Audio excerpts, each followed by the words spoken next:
Welcome to Mohini makings. Hi friends, ఈరోజైతే నేను మా అమ్మాయి కోసం డ్రెస్ స్టిచ్ చేశాను అనమాట. కోట్ తోటి ఫ్రాక్ వచ్చేలాగా. కోట్కి అయితే నేను కట్ వర్క్ పెట్టాను నెక్కి. సో ఈ వీడియోలో నేను నెక్కి బీడ్స్ ఎలా స్టిచ్ చేసుకోవాలి, కోట్కి ఆల్రెడీ స్టిచ్ చేసేసిన డ్రెస్కి ఎలా వర్క్ చేసుకోవాలి అనేది, బ్లౌజెస్కైనా దేనికైనా కూడా స్టిచ్ చేసుకోవడానికి యూజ్ అయ్యేలాగా ఈ వీడియో చూపిస్తాను. ఫస్ట్ నేనైతే మీడియం సైజ్ బాల్స్ లాగా ఉండే బీడ్స్ తీసుకున్నాను, గోల్డ్ కలర్వి. బీడ్స్కి ఫస్ట్ బీడ్స్ వెళ్ళే విధంగా ఉండే నీడిల్ తీసుకోండి. ఫస్ట్ ఇలా కింద నుంచి దారం పైకి లాక్కొని అందులోకి 3 to 4 బీడ్స్ వేసుకొని ఈ విధంగా బీడ్స్ వేసుకున్నాం కదా, నేను 3 బీడ్స్ వేసాను. ఇప్పుడు కోట్ దగ్గర ఆ బీడ్స్కి ఎంత స్పేస్ అయితే సరిపోతుందో అంత చూసుకోండి, ఇలా పెట్టుకొని. ఇప్పుడు ఎగ్జాక్ట్లీ దీని నుంచి ఇలా వెనక్కి 1 బీడ్ లెంత్ ఉండే విధంగా నీడిల్ని పైకి తెచ్చుకోవాలి. ఈ విధంగా 1 బీడ్ లెంత్కి మళ్ళీ నీడిల్ని వెనక్కి తెచ్చుకోవాలి పైకి. ఇప్పుడు నీడిల్ పైకే ఉంది కదా, ఇప్పుడు ఒక బీడ్లోంచి మళ్ళీ నీడిల్ని పైకి తెచ్చుకోవాలి.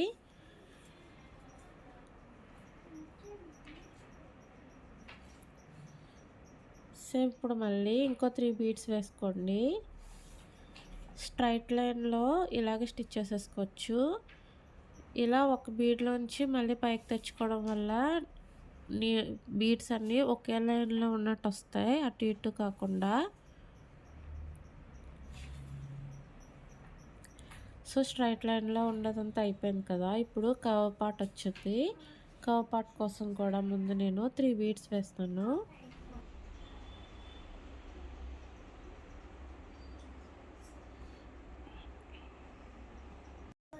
ఇలా 3 బీడ్స్ వేసి మళ్ళీ వెనక్కి తెచ్చుకొని నీడిల్ని పైకి.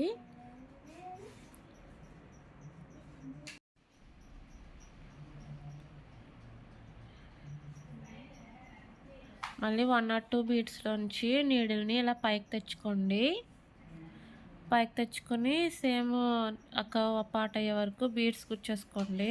ఇప్పుడు మళ్ళీ ఒక బీడ్ వదిలేసి మళ్ళీ 2 బీడ్స్లోంచి తెచ్చుకున్నాను. మళ్ళీ ఇక్కడ నాట్ వేయాలి. నాట్ అంటే ఈ విధంగా కిందకి గుచ్చి మళ్ళీ పైకి తీసుకురావాలి. పైకి తీసుకొచ్చి మళ్ళీ ఇంకో 2 to 3 బీడ్స్లోంచి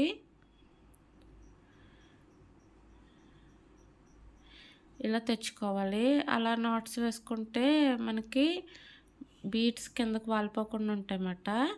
సో ఈ ఎండ్ వరకు వచ్చేసిన తర్వాత మళ్ళీ ఒకసారి నీడిల్ పైకి తెచ్చుకుని, ఇప్పుడు రివర్స్లో వెళ్ళేటప్పుడు ఓన్లీ సూదిని బీడ్స్లోంచి మాత్రమే అటువైపుకి తెచ్చుకోవాలి. క్లాత్కి ఏమీ గుచ్చక్కర్లేదు, ఓన్లీ బీడ్స్కే గుచ్చుకుంటూ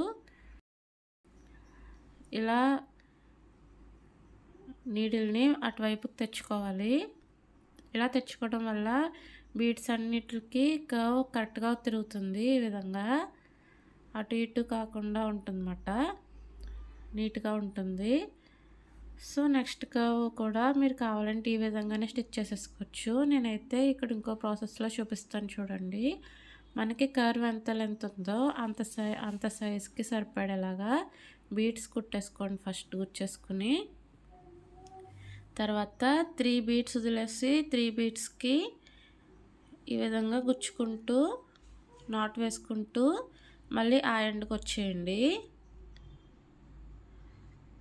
3 బీడ్స్కి గుచ్చుతున్నాను, 3 బీడ్స్కి వదిలేస్తున్నాను నేను. క్లాత్కి స్టిచ్ చేసుకుంటూ అటు సైడ్కి వచ్చేసిన తర్వాత ఇక్కడ ఎడ్జ్లో చూడండి మనకి కర్వ్ సరిగ్గా ఉండదు. ఇక్కడ ఒక బీడ్ని ఎక్స్ట్రా యాడ్ చేసుకోవాలి.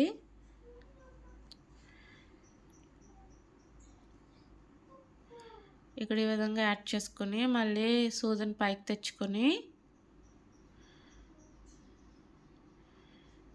మళ్ళీ యాస్టీస్ బ్యాక్ వచ్చేటప్పుడు క్లాత్కి ఏమి గుచ్చుకోకుండా బీడ్స్లోంచే సూదిని అటువైపుకి తెచ్చేసుకోవాలి.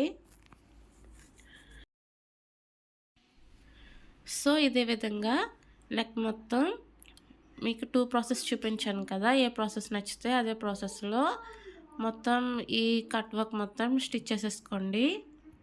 చూసారు కదా ఫ్రెండ్స్, ఇదే విధంగా మరిన్ని వీడియోస్ మీకు కావాలంటే తప్పకుండా ప్లీజ్ నా ఛానల్ని సబ్స్క్రైబ్ చేసుకోండి.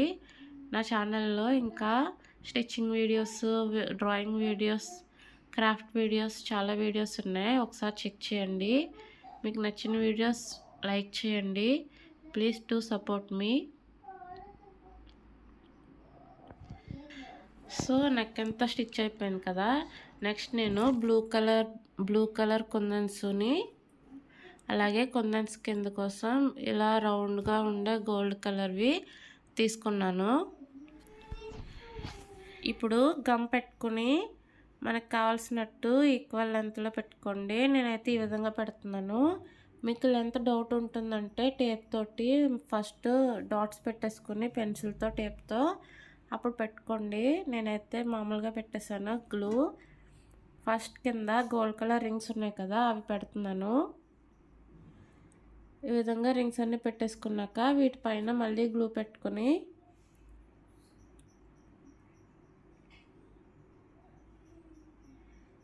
దానిపైన బ్లూ కలర్ కుందన్స్ పెట్టాను. ఇలా కుందన్స్ అవి పెట్టుకునేటప్పుడు చేత్తో పెడితే సరిగ్గా కుదరవు కదా, సో మీరు ఏదైనా పెన్ కానీ పెన్సిల్ లేకపోతే నీడిల్ లాంటివి ఏమైనా తీసుకొని దానికి ఎడ్జెస్లో లైట్గా గమ్ పెట్టి దాన్ని కుందన్ పైన పెట్టి ఇలా పెడితే ఈజీగా అంటుకుంటాయి. గమ్ము ఎక్కువ పెట్టేయకూడదు, కొంచెం లైట్గా పెట్టి పెడితే అవి అంటుకొని వస్తాయి కదా, అలా పెట్టాలి. సో ఈ విధంగా ఇంకో సైడ్ కూడా పెట్టేస్తున్నాను. మీకు ఇక్కడ గ్లూ తోటి అంటించినవి గమ్మున ఊడిపోతుంటాయి కదా, ఆ ఊడిపోకుండా ఉండడం కోసం ఒక టిప్ చెప్తాను. ఇవన్నీ 80% వరకు అది గ్లూ డ్రై అయిపోయింది అనిపించుకున్నాక దీన్ని వెనక్ సైడ్కి తిప్పి ఐరన్ చేసేసుకోండి. ఐరన్ చేసేసుకుంటే ఇవి త్వరగా ఊడిపోకుండా ఎక్కువ రోజులు ఉంటాయి. 80% వరకు కానీ 60% వరకు కానీ గ్లూ డ్రై అయిపోయాక అప్పుడు వెనక్కి తిప్పేసి ఐరన్ చేసుకోండి. ఫస్టే చేసేస్తే కదిలిపోతాయి కదా కుందన్స్, అవిని ఫస్ట్ తిప్పకూడదు. అలాగే ఫుల్ డ్రై అయిపోయిన తర్వాత ఐరన్ చేసిన యూజ్ ఉండదు. సో కొంచెం గమ్ చెమ్మగా ఉండగానే వెనక్కి తిప్పేసి ఐరన్ చేసేయండి. ఇప్పుడు నేను మధ్యలో ఇలా పెద్ద కుందన్ పెట్టాను, పెట్టి దానికి రౌండ్గా స్టిచ్ చేస్తున్నాను బీడ్స్. ఫస్ట్ సూది పైకి లాక్కున్న తర్వాత రౌండ్కి సరిపడిన బీడ్స్ వేసేసుకుని తర్వాత మళ్ళీ రౌండ్ నుంచి కిందకి పెట్టేశాక మళ్ళీ ఒకసారి రౌండ్గా క్లాత్ గుచ్చకుండా ఓన్లీ బీడ్స్లోంచి వెనక్కి వచ్చేసాను. ఓన్లీ బీడ్స్కి మాత్రమే గుచ్చాను. ఇప్పుడు ఆపోజిట్ సైడు ఆ బీడ్స్కి నాట్ పడేలాగా క్లాత్ తోటి ఒక స్టిచ్ వేసాను.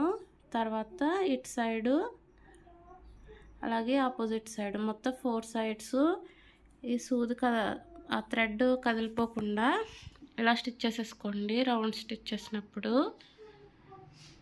ఇదే విధంగా మిగిలినవి కూడా స్టిచ్ చేసేసాను.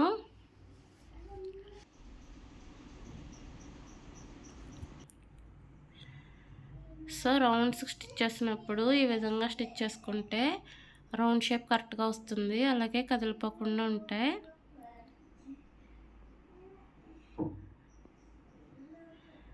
సో మీకైతే నా వీడియో నచ్చింది అనుకుంటున్నాను.